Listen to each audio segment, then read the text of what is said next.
Évidemment. Le coq gaulois sans cervelle ne peut renoncer à l'idée d'envoyer des troupes en Ukraine, dit Medvedev. Il a été explicitement déclaré, pas de troupes de l'OTAN comme force de maintien de la paix. La Russie n'acceptera pas une telle garantie de sécurité, mais l'oiseau rauque et pathétique continue de chanter pour prouver qu'il est le roi du poulailler. Le coq gaulois sans cervelle ne peut renoncer à l'idée d'envoyer des troupes en Ukraine. La figure du coq gaulois. Le coq gaulois, c'est l'emblème traditionnel de la France, non? D'ailleurs, ils ont même choisi quel animal comme ça, c'est-à-dire de tous les animaux qui peuvent représenter une puissance. Et ils sont partis choisir le coq. C'est-à-dire la viande qu'on mange le plus au monde. Dans la culture politique, le coq gaulois symbolise l'orgueil, le fait de chanter fort, de crier fort, de se taper la poitrine, alors qu'il n'y a pas de réelle puissance derrière. C'est simplement... Comme j'ai dit, gonflage. C'est un orgueil mal placé. C'est pour ça qu'il a choisi l'expression là, le coq gaulois. Parce que c'est une définition politique. Il ne l'a juste pas dit juste pour insulter. Hein. Le coq gaulois sans cervelle, c'est celui qui a un orgueil mal placé, sans cerveau, ne peut renoncer à l'idée de ne pas empirer la situation telle qu'elle ne l'est déjà. Nous avons Moscou, la Russie, qui tacle sévèrement la France, en visant directement leur président de la République, le traitant de coq gaulois sans cervelle. Donc, d'une personne qui ne réfléchit pas. Est-ce que vous pensez qu'ils ont tort? Non, moi je ne pense pas. Parce que vraiment, la manière dont ces gars se comportent, on se demande s'ils ont un cerveau. Ou leur cerveau ne sert qu'à tronquer la réalité. Peut-être que c'est aussi ça. On a tendance à oublier que ce que l'on voit n'est qu'illusion. Et eux, ils voient des choses différentes de nous. C'est certainement ça. Donc, écoutons l'insulte de Dimitri Medvedev à l'encontre du président français. Et écoutez, le pays qui en revanche tient une ligne très méfiante à l'égard de Moscou, c'est la France, par la voix du président de la République. Et on va entendre ce soir aussi voir la réplique de la Russie qui a une fixette contre la France et contre Emmanuel Macron. C'est la Russie qui a une fixette contre la France et contre Emmanuel Macron. Ce n'est absolument pas vous qui passez votre temps à parler de la Russie et la Russie qui répond simplement de temps en temps par des petits tweets, des petits mémos sur Telegram. Eux, ils n'enchaînent pas des émissions chaque jour sur la France. Mais c'est la Russie qui a une fixette contre la France, pas vous qui enchaînez parfois 4-5 émissions par jour exclusivement dédiées à la Russie. Ok, on a compris, non? C'est la Russie qui a une fixette sur la France. Ce n'est pas vous qui êtes obsédé par la Russie. On poursuit. Écoutez d'abord ce que disait le président de la République. Et je ne dis pas que dès demain c'est la France qui sera attaquée, mais enfin, c'est une menace pour les Européens. Il ne faut pas être naïf. Voilà, l'ogre, dit Emmanuel Macron. Regardez la réponse qui passe par le biais de Medvedev, qui est toujours la voix la plus... Voilà. Évidemment. Le coq gaulois sans cervelle ne peut... Il a... Ouf! Le coq gaulois sans cervelle, il allait la chercher loin celle-là. Rien que pour l'insulte, pouce en l'air. Vraiment. Le coq gaulois sans cervelle ne peut renoncer à l'idée d'envoyer des troupes en Ukraine. Pourquoi coq gaulois sans cervelle? Medvedev va aller chercher loin. C'est-à-dire rien que cette phrase a un contexte diplomatique, symbolique et rhétorique. La figure du coq gaulois. Le coq gaulois, c'est l'emblème traditionnel de la France, non? D'ailleurs, ils ont même choisi quel animal comme ça. C'est-à-dire de tous les animaux qui peuvent représenter une puissance. Et ils sont partis choisir le coq. C'est-à-dire la viande qu'on mange le plus au monde. Je ne connais pas quelle quantité de poulet on mange par jour dans le monde. Mais là, il est écrit qu'environ 139 millions de tonnes de poulet sont consommées chaque année dans le monde. Ce qui équivaut à une moyenne de 202 millions de poulet par jour pour la consommation en 2021. Donc peut-être qu'aujourd'hui c'est augmenté ou c'est stable à peu près toujours à ce niveau-là. Massa! Donc toi tu pas choisir l'emblème de ton pays, tu choisis le coq, l'animal le plus consommé sur la terre. Et après, vous vous plaignez qu'on ne vous prend pas au sérieux.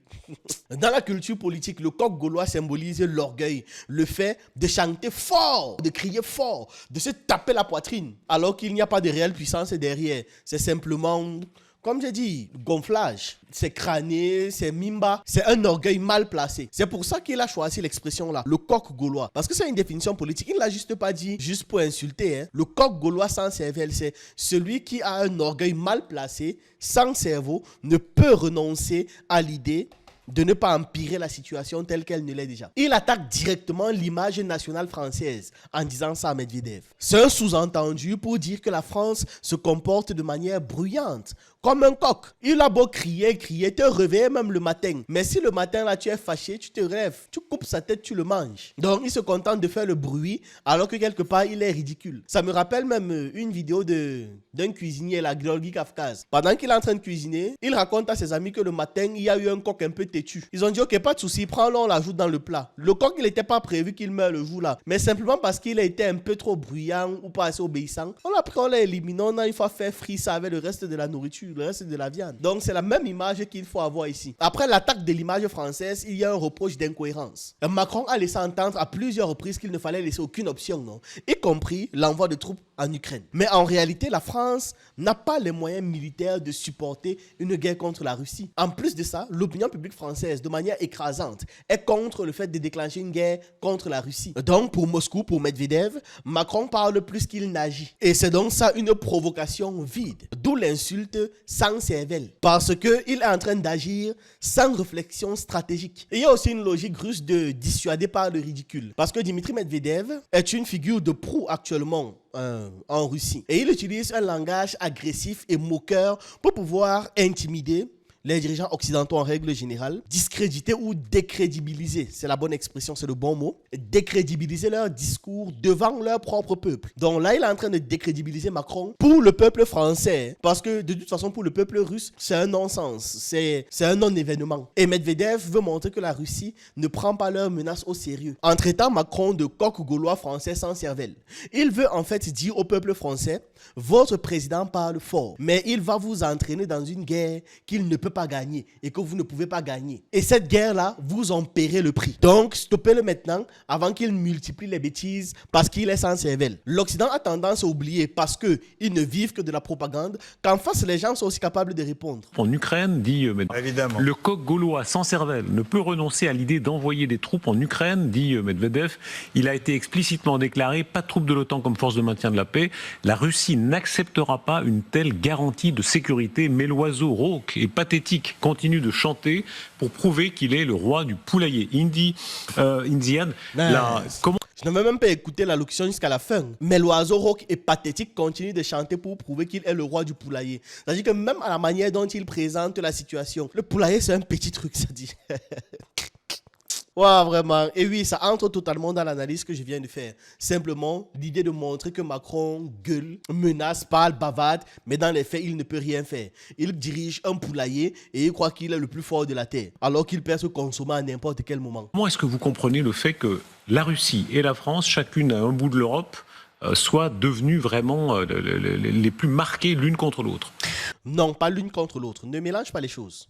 Ne mélange pas les choses. Le truc, c'est que dans la formulation de la question, ça donne l'impression qu'il y a une réponse de la Russie, alors que pas du tout. Mais l'idée qui est donnée, c'est que la Russie accorde de l'importance à la France, ce qui n'est pas le cas. La Russie n'accorde pas l'importance à la France que la France accorde à la Russie. La Russie n'accorde même pas de l'importance à la France tout court. Sinon, Medvedev n'aurait pas insulté leur président de cette manière. La France n'est plus une grande puissance mondiale. Elle veut essayer de continuer d'exister. Une puissance en déclin veut tout faire pour continuer d'exister. Elle perd son influence en Afrique, contestée partout. Elle n'a pas la puissance économique de l'Allemagne, ni encore le poids militaire des États-Unis, ni encore la diplomatie de la Chine. Je me rappelle quand on était petit, on disait que la France c'est la capitale de la politique. C'est du n'importe quoi. C'est faux. Mais bien évidemment, mon programme éducatif était défini par la France.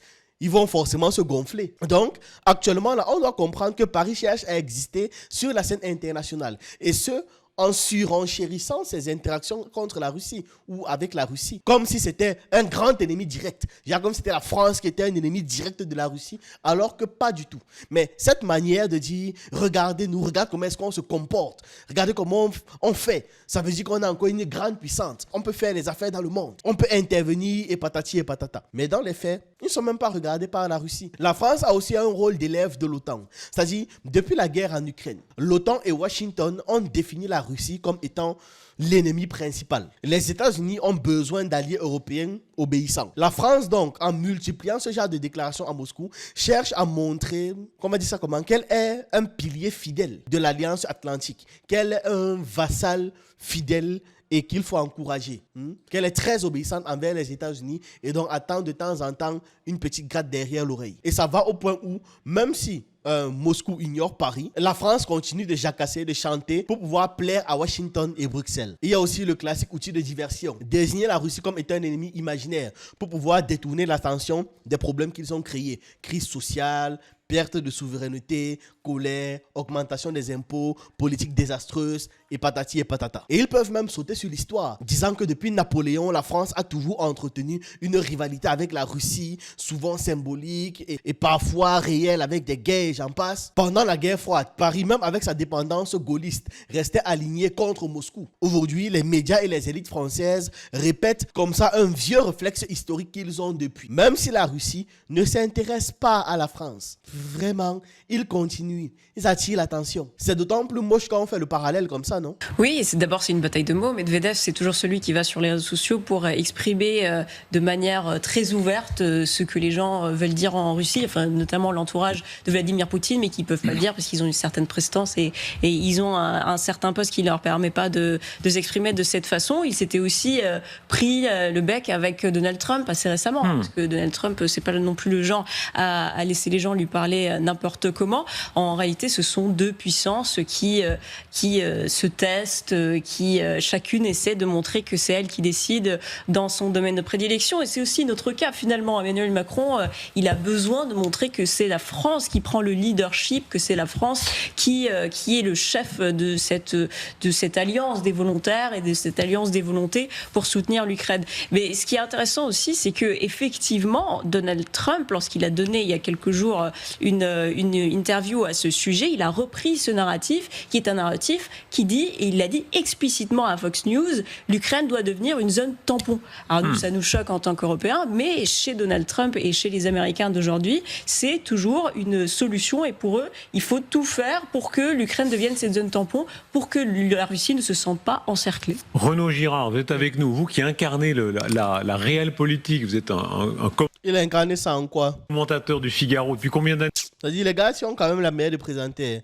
Il incarne quelle réelle politique? Il se contente de réciter tout ce que vous lui avez donné en termes de fiches techniques et d'emploi de mots. C'est un gars qui passe son temps à réciter au réel politique. Vous savez ce que c'est que le réel politique? Vous avez même un temps soit peu vu ce que c'est que le réel politique. C'est-à-dire, vous passez votre vie à vous mentir, vous dites, oh, toi qui incarnes le réel politique.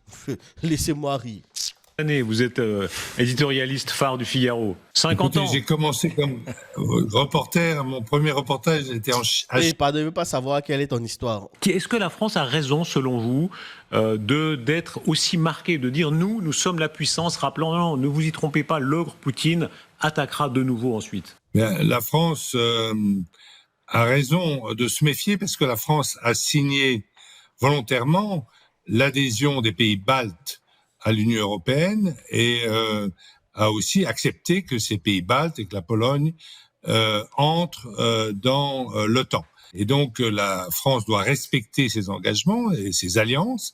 Et donc donc elle sait que c'est un peu inquiétant et qu'elle peut pas se permettre d'avoir une victoire de la Russie en Ukraine parce que après cette éventuelle victoire, on ne pourrait pas éviter l'hypothèse d'une attaque ou d'un empiètement russe sur un pays balte, par exemple à Narva, là tout au nord, et qui nous obligerait ensuite à entrer en guerre. Donc en fait, la France a intérêt à ce que la Russie ne gagne pas cette guerre, en tout cas a intérêt à renforcer ses armées pour pouvoir en envoyer une partie en prépositionnement, c'est-à-dire dans les pays alliés, les pays baltes notamment, de manière à dissuader une fois pour toutes la Russie d'attaquer ses alliés français. Renaud Girard.